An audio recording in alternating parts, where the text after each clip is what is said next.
Hello, my name is Tana Crumbly Hassan. I'm a mother, I'm a daughter, I'm a sister, I'm an educator and an advocate and a leader. I believe in volunteering, working in the community, giving back, because we're stewards of this earth, of this planet, so we give back.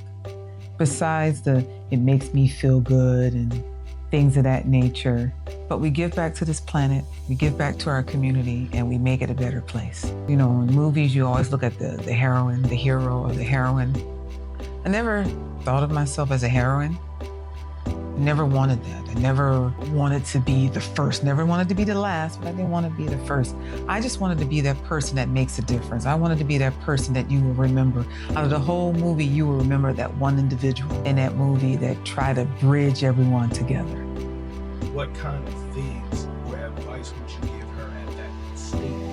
I would tell her that everything she needs is within herself. Everything she needs was inside her.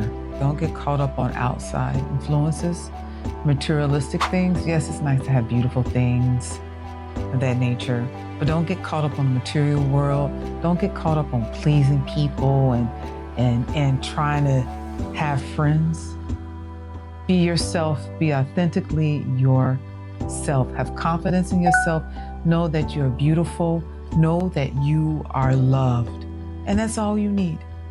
You're loved by the Most High, by your ancestors, by your spirit guides, by your spirit team. You are loved. Most importantly, you need to love yourself. It's nice that other people tell you that they love you, but is that superficial? Is it superficial love? Or is it that real, authentic love?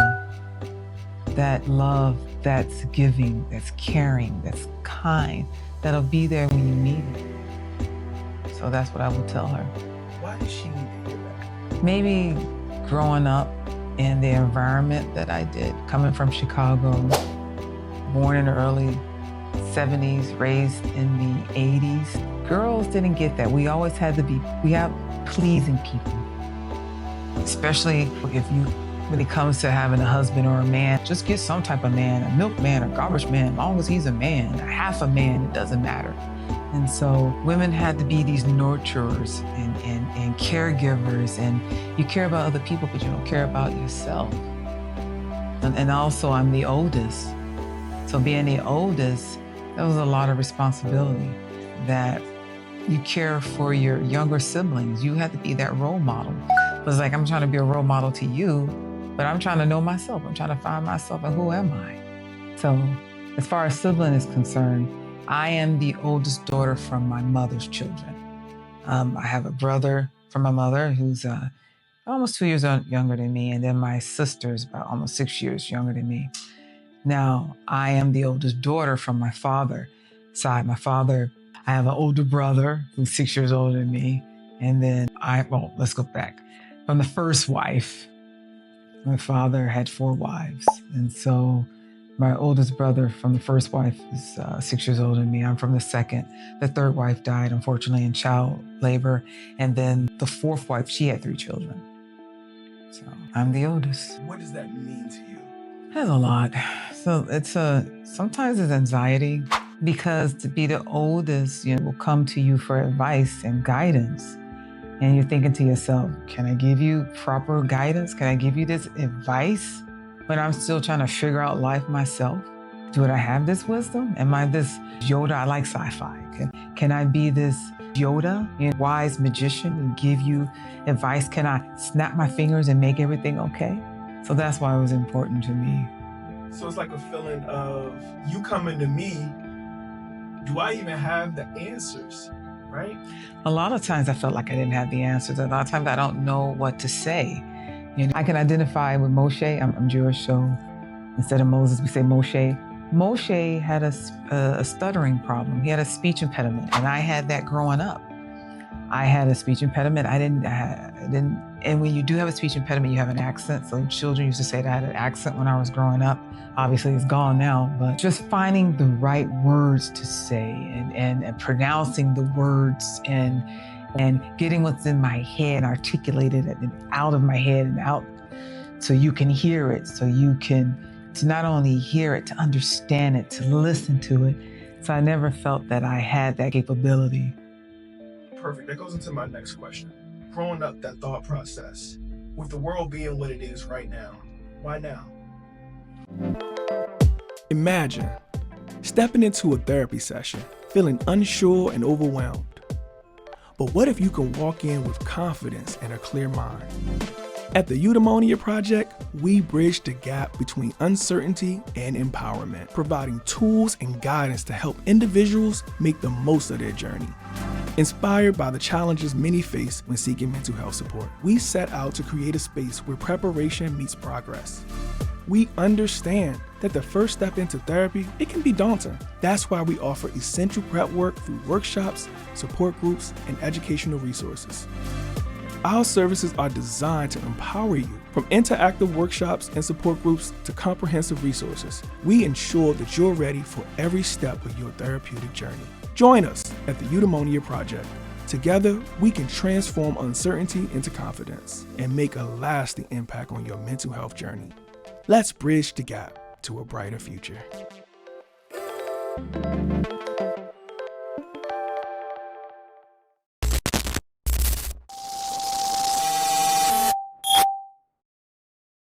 I have a voice. We all have a voice. You vote, that's your voice.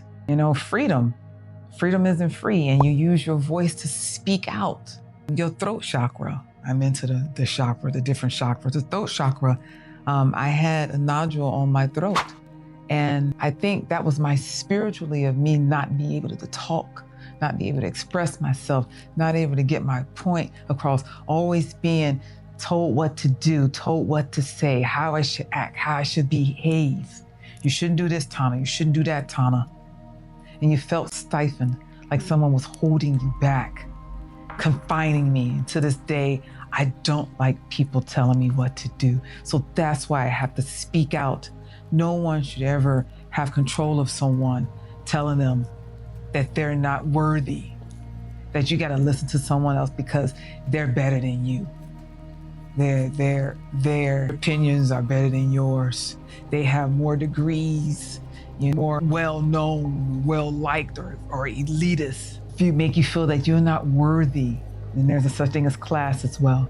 So you have to speak out because your voice can make a difference. You can make a difference. So you have to speak out. So that's why. And we're in this day and age that young girls and young men have to speak out. Because you're gonna have anxiety, you're gonna get stressed and depressed and depression, and you think you need to be on medication. But you don't need to be on medication. You just need to be your authentic self. Come to it 100%. Give everything you have. Give it 100%. Be the voice of reasoning. And we're missing that a lot in this world right now. There's no reasoning right now. People are just doing anything and everything they want. And when you talk to them, they don't want to listen. So that's why you have to be their voice. Okay. Well, I love that. Thank you so much for that. Wow.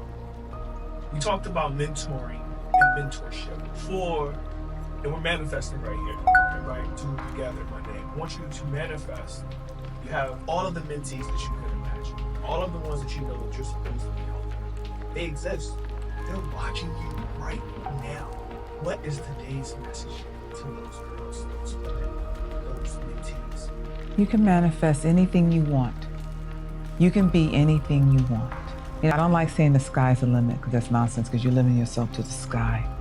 You shoot for the stars. When they say you shoot for the moon, and if you miss, you'll be amongst the stars. So anything you want to do, you put your mind to it, you work hard at it, and you can achieve. As long as you believe, you can achieve. Yes, there might be some setbacks. There are going to be some setbacks because that's life. But don't give up on your dreams. Don't give up on yourself. And most importantly, you may not have people believe in you, but as long as you believe in yourself, and I believe in you. As a woman who has been a mother, wife, daughter, a leader, how do you find balance in it all? And it's okay for you to normalize that it's not balanced. First, I wasn't balanced. I wasn't. I was all 100% being a mother, 100% being a wife. My life was circled around my husband. My life circled around my children. I let myself go. I gained weight. I wasn't happy. I was depressed and there wasn't balance. But now I found that balance. Doing the things that I like doing, whatever it is. Do things that you like to do. Do things that you want to do. Your children are strong. Children, they bounce back. But if you're not there, how are you gonna be there for your children? You're in the airplane and they tell you to put your mask on first. Because if you don't put your mask on first, you can't help your child. You're gonna wind up dying and your child not gonna know what to do because they're gonna panic. So you take care of yourself first and then you can take care of others. And that's how you find that balance. Imagine stepping into a therapy session, feeling unsure and overwhelmed. But what if you can walk in with confidence and a clear mind? At the Eudaimonia Project, we bridge the gap between uncertainty and empowerment, providing tools and guidance to help individuals make the most of their journey. Inspired by the challenges many face when seeking mental health support, we set out to create a space where preparation meets progress. We understand that the first step into therapy, it can be daunting. That's why we offer essential prep work through workshops, support groups, and educational resources. Our services are designed to empower you. From interactive workshops and support groups to comprehensive resources, we ensure that you're ready for every step of your therapeutic journey. Join us at the Eudaimonia Project. Together, we can transform uncertainty into confidence and make a lasting impact on your mental health journey. Let's bridge the gap to a brighter future.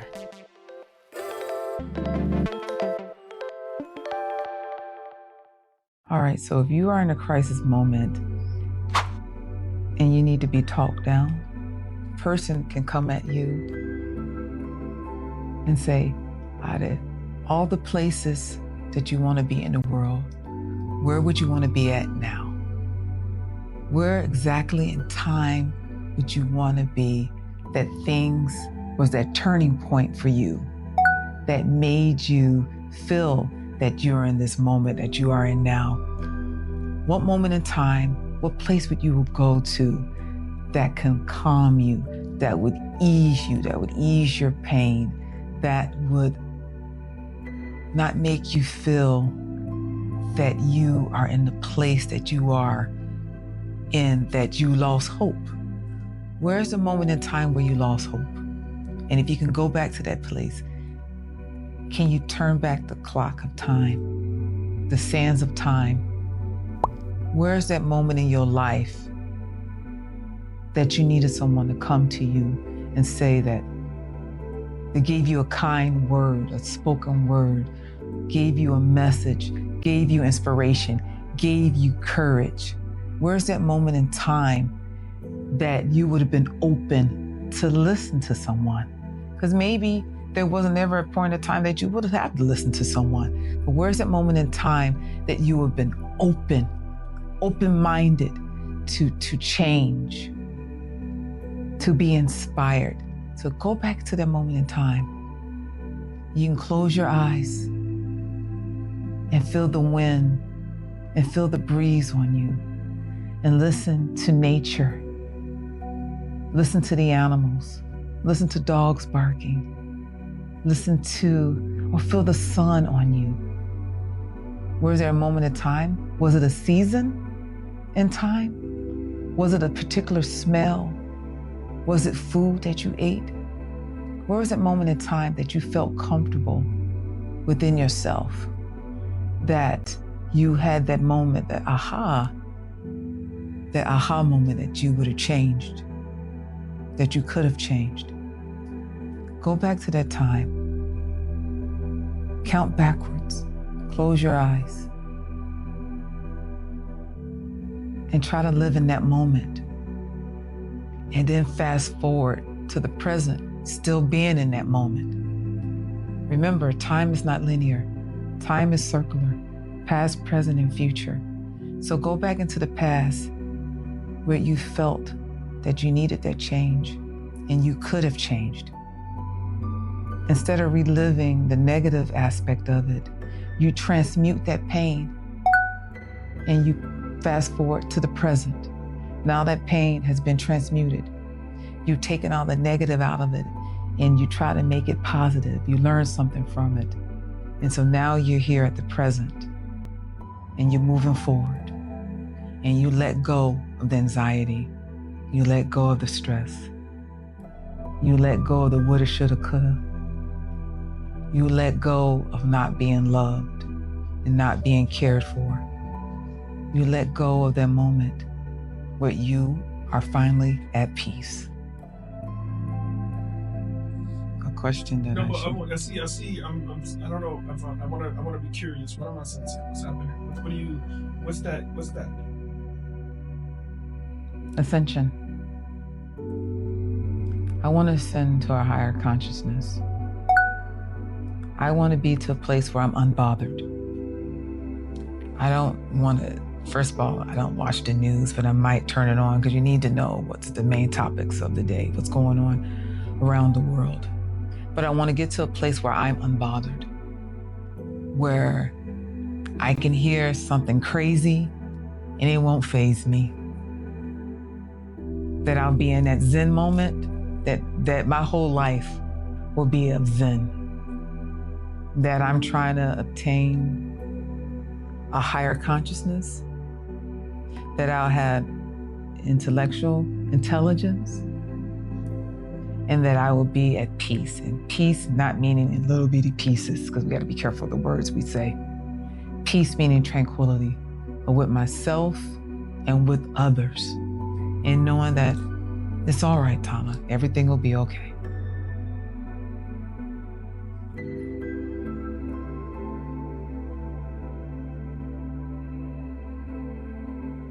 What is the importance of a deaf doula? What is it? And then what is the importance of it? Deaf doula. So we all familiar with a birth doula, that individual that bring that life into this world. You're coming out of the birth canal of the mother, and you now are escorted into this world with a birth doula. But the deaf doula, what is that role? So now you're part of escorting that person into another phase of existence. The end of life as we know it on this planet, on this plane of existence. So you're going to be there with that person mentally, emotionally, and spiritually. Death is just not closing your eyes and you're not here with us anymore. Death is reaching also another consciousness, another plane of existence, and preparing that person for another phase of the journey, another dimension, another realm. And you want them to see that. Sometimes they may not believe it, but you want them to visualize that. And so they can be at peace knowing that it'll be all right, that their family's all right, that everything will be taken care of. All their paperwork. Part of a deaf doula also is helping them out with the insurance and funeral plots and things of that nature. But letting them know that they can go now. Everything is fine. Their family will be taken care of. And long as they still have a memory, they will always live on. You're never gone. You're never dead. People still remember you, and that's how you live on, through your legacy. So that's the importance of a deaf doula.